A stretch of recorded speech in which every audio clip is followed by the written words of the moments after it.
Alors je dois dire que je bois du petit lait après ces exposés, surtout au niveau de la table ronde, en fonction un peu du consensus qui se dégage.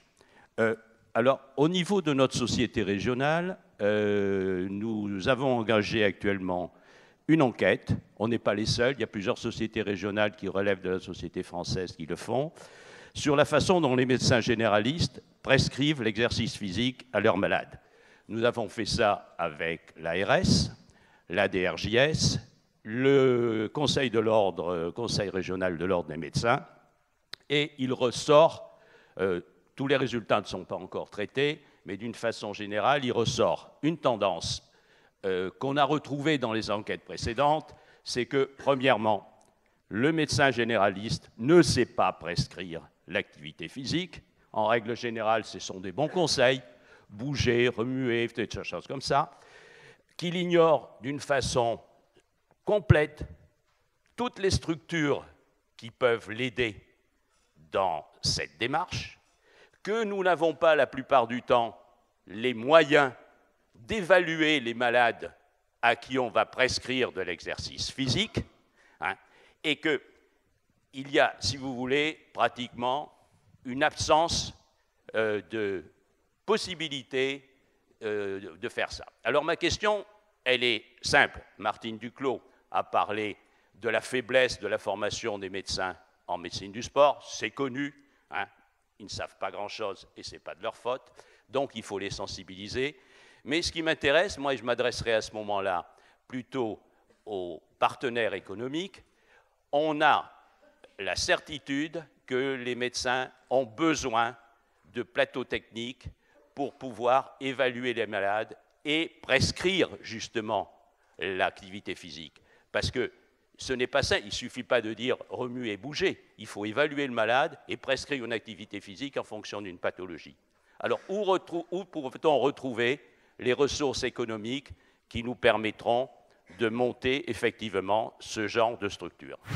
Et surtout, je participe à la mise en place du réseau Sport Santé de Picardie, qui s'appelle Picardie en forme. Et je crois que j'ai quelques réponses à vous apporter, monsieur, justement, sur le côté pratique, parce qu'en fait, je travaille dans une ville de 20 000 habitants, à Château-Thierry, et on a réfléchi à comment mailler les acteurs locaux. Et un des éléments qui nous paraît important, justement, comme référent du médecin traitant, c'est le CMS, c'est le centre médico-sportif, et donc qui existe dans notre ville. On a une secrétaire qui est très dynamique, qui connaît toute l'offre qu'on a mise en place sur le territoire en club labellisé Sport Santé. Et donc, on va inciter les médecins traitants à tout simplement téléphoner au CMS ou à envoyer leurs patients vers le CMS pour que le lien se fasse.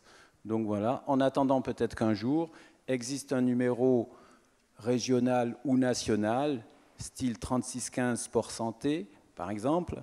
Voilà, ça c'est simplement une réflexion qui veut dire qu'il y a des solutions simples de maillage local, et c'est les outils que proposent d'utiliser les réseaux Sport Santé. Je crois que ce qui est un frein pour la prescription d'activités physiques et sportives pour les médecins, c'est d'abord qu'ils ne savent pas ce qu'il faut prescrire. Et c'est ça qui est important pour l'instant, et on travaille avec justement Martine Duclos, la SFMES, et bien entendu d'autres structures de recherche. Personne n'est comment dirais-je, en dehors de la réflexion. Hein. Le CNOSF est ouvert à tout. Simplement, ce que l'on souhaite, c'est très rapidement pouvoir donner aux médecins un certain nombre de protocoles d'activité adaptés à la pathologie, à la personne, etc., et à la discipline. C'est ça notre affaire. Pourquoi le CNOSF s'en occupe? C'est pas tellement pour faire bouger les gens. Nous, on est responsable des activités sportives. Je vais vous raconter une toute petite anecdote. Je vous en prie. Très rapide. Lorsque j'ai été ministre, j'ai reçu Jean Borotra. Un certain nombre d'entre vous le connaissent, pas pour les plus jeunes, mais c'était un très grand tennisman, puisqu'il avait gagné la Coupe Davis, etc. Il avait 80 ans, et je le vois en pleine forme. Je lui dis, mais vous êtes bien, tout va bien? Il dit, oui, je fais du sport. 80 ans, très bien. Et qu'est-ce que vous faites? Du tennis. 80 ans, fait du tennis, mais avec le cœur et tout ça. Oui, il dit, mais moi je fais du tennis de façon à ce que je ne prenne pas de risque. C'est-à-dire que je joue dans la moitié du cours, et si les balles elles vont à l'extérieur, je ne vais pas les chercher. J'ai trouvé ça très intelligent, parce que je pense qu'on peut faire la même chose pour toutes les disciplines. Je vois Serge Timon. Si on veut faire du rugby... À 80 ans pourquoi pas? Pourquoi pas? Vous avez qu'à faire des drops, vous avez qu'à faire des passes, et c'est peut-être beaucoup mieux que d'aller monter 5 étages. C'est tout ça qu'il faut qu'on fasse. Vous voyez, ça paraît anecdotique, mais on est en train d'essayer justement de demander à toutes les disciplines. Et on a eu une réunion ici, dans cette maison, avec 32 fédérations qui sont intéressées à essayer de trouver des moyens de faire de leur discipline à n'importe qui. Bien entendu, il ne faut pas que ça soit non plus trop... Et puis que ce ne soit pas dangereux. Alors ça implique quoi? Ça implique la meilleure connaissance des disciplines, que les disciplines elles-mêmes connaissent leur propre discipline et toutes les caractéristiques. Ça va être pas facile. Et que, deuxièmement, que les médecins qui s'occupent de ces disciplines soient en rapport avec, je l'ai déjà dit tout à l'heure, mais là je vous le dis de façon plus précise.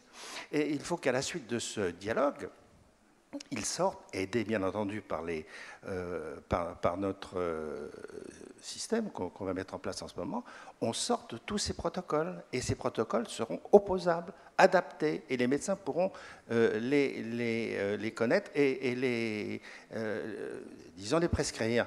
Vous voyez, c'est un ensemble de choses. Il faut connaître, quand on vous dit...